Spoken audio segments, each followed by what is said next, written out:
अयोध्या में राम मंदिर प्राण प्रतिष्ठा को लेकर बड़े पैमाने पर चल रही तैयारियों के बीच यहां मस्जिद निर्माण का कामकाज देख रही इंडो इस्लामिक कल्चरल फाउंडेशन ने कहा है कि अब वो मस्जिद के निर्माण के लिए अलग रास्ता अपनाएगी।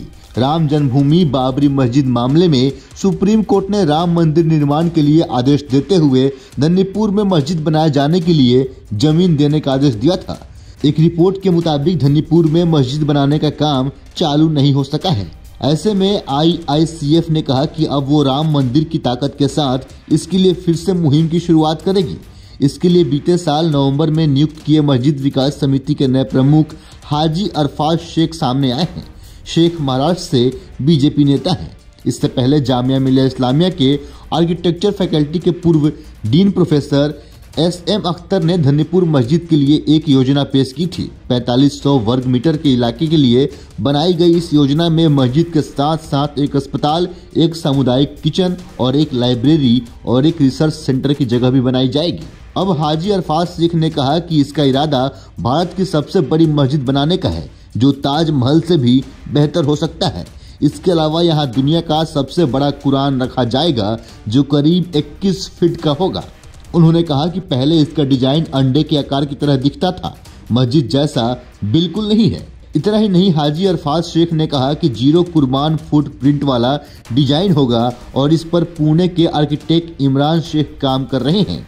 ये नया डिजाइन इस साल फरवरी के आखिरी तक तैयार हो जाएगा। इसमें अस्पताल और सामुदायिक किचन को रखा जाएगा, जबकि इसके अलावा और सुविधाएं जोड़ी जाएंगी। उन्होंने कहा कि ये 5 मीनारों वाली भारत की पहली मस्जिद भी होगी। इसमें एक वाटर एंड लाइट शो के आयोजन की व्यवस्था की जा रही है। तो वहीं एक रिपोर्ट में लिखा गया है कि उत्तर प्रदेश सरकार अयोध्या में सरयू नदी के किनारे हर शाम रामायण के नाटक का आयोजन करती है। अरफात शेख ने कहा, मस्जिद में जिस वक्त अजान होगी उस वक्त वाटर शो होगा।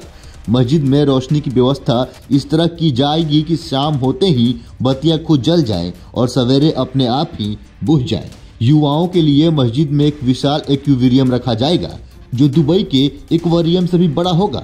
फरवरी 2020 में अयोध्या में केंद्र से 25 किलोमीटर दूर धन्नीपुर में मस्जिद बनाने के लिए 5 एकड़ की जमीन दी गई थी।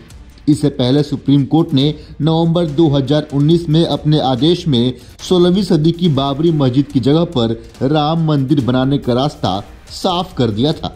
हाजी अरफात शेख ने कहा कि मस्जिद निर्माण का काम इस साल शुरू हो जाएगा।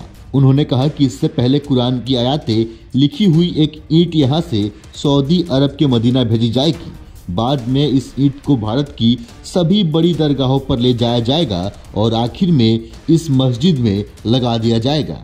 तो वहीं मस्जिद निर्माण के काम को लोगों तक पहुंचाने के लिए टीवी सीरीज बिग बॉस से लोकप्रिय हुए कलाकार विजय विक्रम सिंह की आवाज में छोटे छोटे वीडियो बनाए जाएंगे। अयोध्या में मस्जिद निर्माण के कार्य को आगे बढ़ाने के लिए IICF के बनाए ट्रस्ट IICF के अध्यक्ष जफर अहमद फारूक ने हाजी अरफात शेख को मस्जिद विकास समिति का नया प्रमुख नियुक्त किया था। शेख बीते साल IICF के सलाहकार थे। वो महाराष्ट्र राज्य के अल्पसंख्यक आयोग के पूर्व अध्यक्ष हैं। उन्होंने मस्जिद का नाम मस्जिद अयोध्या करने के प्रस्ताव पर आपत्ति जताई थी और इससे बदलकर मोहम्मद बिन अब्दुल्ला मस्जिद कर दिया था। उन्होंने साफ किया कि इसके लिए ट्रस्ट हर घर पहुंचने की मुहिम नहीं चलाएगी, बल्कि एक वेबसाइट बनाएगी जहां QR कोड के जरिए आसानी से लोगों से पैसा दे सकेंगे। उन्होंने कहा कि वो मस्जिद को लेकर इस तरह से विज्ञापन देंगे कि राम मंदिर आने वाले हर व्यक्ति एक बार इस मस्जिद को भी देखने के लिए आए। उन्होंने कहा, भारत के लिए अयोध्या अहम मुद्दा है। यहाँ मंदिर और मस्जिद निर्माण से समुदायों के बीच तनाव खत्म हो जाएगा। हम सुनिश्चित करेंगे कि अयोध्या भारत की गंगा जमुनी तहजीब का बेहतरीन उदाहरण बने। बाकी इस पर आपकी क्या राय है, अपने हिस्से का राय हमें कमेंट के जरिए अवश्य बताएं। फिलहाल के लिए इतना ही। ऐसे ही अन्य खबरों को देखने के लिए बने रहें सहारा समय के साथ। नमस्कार।